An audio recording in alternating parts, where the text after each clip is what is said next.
Hi అండి, welcome back to my channel. ఈరోజు వీడియోలో ఒక కొత్త వంటకం అయితే ట్రై చేశాను.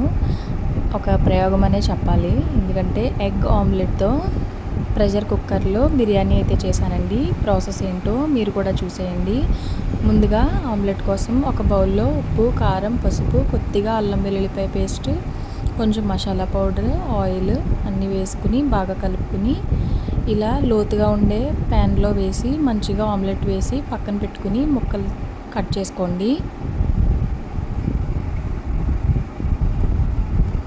ఇలా లోతుగా ఉన్న ప్యాన్లో వేయడం వల్ల ఆమ్లెట్ కొంచెం పీసెస్ కట్ చేసుకోవడానికి బాగుంటుందండి. ఇలా ట్రై చేయండి.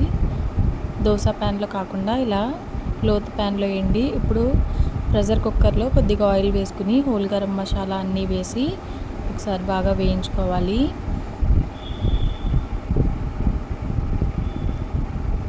ఇప్పుడు ఇందులోకి కట్ చేసి పెట్టుకున్న ఉల్లిపాయ ముక్కలు వేసి ఉల్లిపాయలు కొంచెం కలర్ మారేంత వరకు వేయించుకోండి.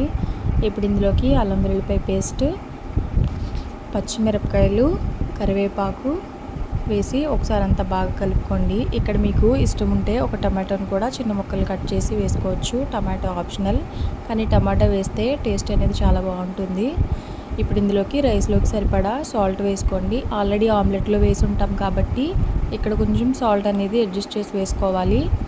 బిర్యానీ అనగానే ఫస్ట్ కంపల్సరీ వేయాల్సింది పెరుగండి. పెరుగు వేస్తేనే బిర్యానీకి మంచి టేస్ట్ అయితే యాడ్ అవుతుంది. ఇందులో కొత్తిమీర, పుదీనా వేసి మంటని లో ఫ్లేమ్లో పెట్టి ఇలా ఆయిల్ పైకి తేలేంత వరకు మంచిగా ఫ్రై చేసుకోండి. ఇప్పుడు కడిగి నానబెట్టుకున్న బియ్యం వేయండి. ఇక్కడ నేను నార్మల్ మనం ఇంట్లో వండుకునే రైసే తీసుకున్నాను. ఒకవేళ మీరు బాస్మతి రైస్ తీసుకున్నట్టయితే ఒక గ్లాస్ బియ్యానికి గ్లాస్ వాటర్ అయితే సరిపోతుంది. నేను నార్మల్ రైస్ తీసుకున్నాను కాబట్టి గ్లాస్ రైస్కి ఒక గ్లాస్ ఫుల్గా వేసి సెకండ్ గ్లాస్ కొంచెం తగ్గించి వాటర్ వేసాను. ఇప్పుడు ఇది బాగా కలుపుకుని ఆమ్లెట్ ముక్కలు వేసి మూత పెట్టి 2 విజిల్స్ వచ్చాక స్టవ్ ఆఫ్ చేయడం.